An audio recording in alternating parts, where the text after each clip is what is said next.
Like, comment, and subscribe, and press that bell icon to get notifications. Gotta catch them all, gotta catch some of them. Guys, welcome back to a Pokemon Shield and Sword video here on the Avengers YouTube channel. Now today guys, we're going to be discussing how there will be limitations to the Pokemon Shield and Sword Pokemon availability, and moving forward, Masuda himself has even gone on record in saying that we won't be getting a Pokemon game with every single Pokemon for the foreseeable future, which is not entirely a bad thing. However, when you sit there and you think about it, how many Pokemon are there? Well, there's at the present over 800 Pokemon, plus the Pokemon that we have in Galar, plus Mega Evolutions, plus Alolan forms. We have a lot of Pokemon out there. Now, with the release of Pokemon Shield and Sword, which is coming this November, we have an entirely new setup.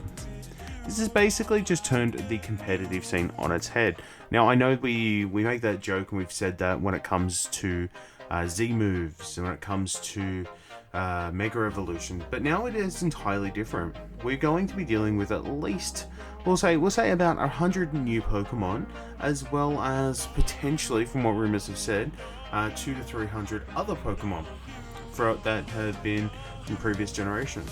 So there will be an expansive Pokedex, however not all your favorites will come across. And do I think that all your favorites should come across? No, I don't.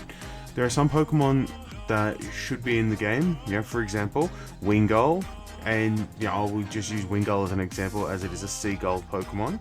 That's something that should definitely be in the game, because if you're at a beach, unless they're going to replace it with an entirely new seagull Pokemon, why not put it in there? And as you can see from the game trailer itself, it does appear in the game.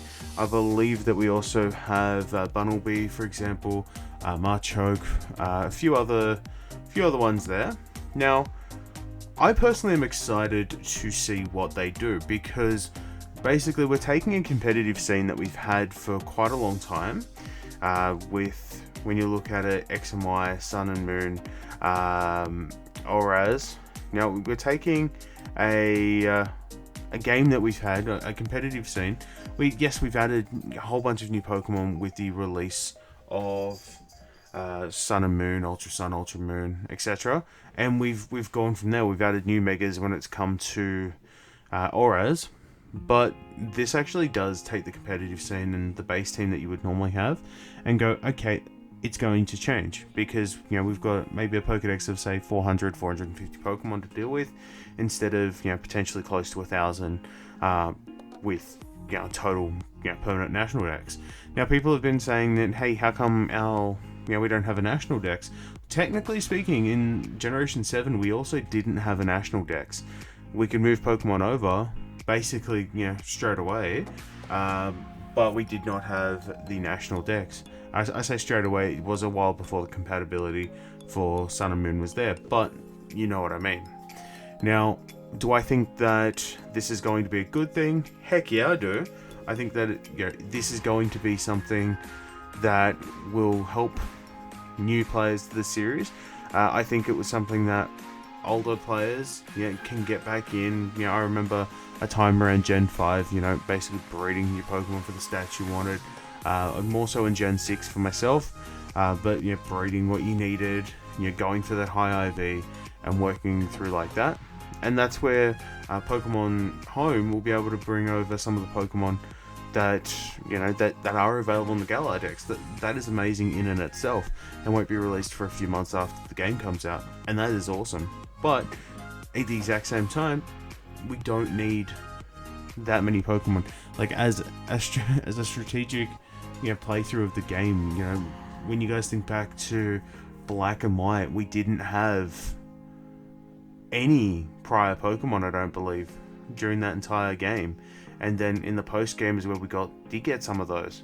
And in Black and White 2, they did amend this and added a whole bunch of Kanto, Johto, Hoenn, Sinnoh Pokemon to it. But no, I'm very well excited for this. We have a whole bunch of gameplay, a whole bunch of stuff that's coming out about the game. So it's going to be interesting to see. And just remember, guys, they can build an entire region and then they look at it and go, okay, what existing Pokemon would we put in here? And then they may not even look at that first. They more likely look at the fact that, okay, what Pokemon is going to be specific to this region? This region's based on Great Britain, so there's going to be a Corgi, which is an amazing looking Pokemon. You know, they'll look at the starters. They'll look at, okay, Route 1 bird, you know, your Rattata, your Sentret, like your Bidoof, your Zigzagoon, for example. You look at that type of Pokemon that you have on the route. You have a look at the legendaries, your traditional rock type Pokemon, you know, fighting type. You know, is there going to be a strong sort of psychic type? You know, you do things. You add a ghost type Pokemon, for example. You know, you set the lore of the region, and then after that's all been completed, you then look and go, okay, what will we bring forward? Because 800 Pokemon in one region is too much. If you have access to catch all 800 Pokemon in one region, yes, we did have that for basically for Ultra Moon and Ultra Sun, but it's not. You need to be able to tell a really good story, and I believe moving forward we are going to be able to have a really good story. Now, I'm excited to see what happens. I know that Z moves aren't going to be brought across because basically Z crystals, believe it or not, they're native to the Alola region. Now, I'm sure if a trainer were to take their Z Power Ring and you know, Pokemon with a Z move to Kanto and battle Brock, you know, Brock sends out his Onix, you send out your let's say Politoed with a Waterium Z, and you use a Z move like that.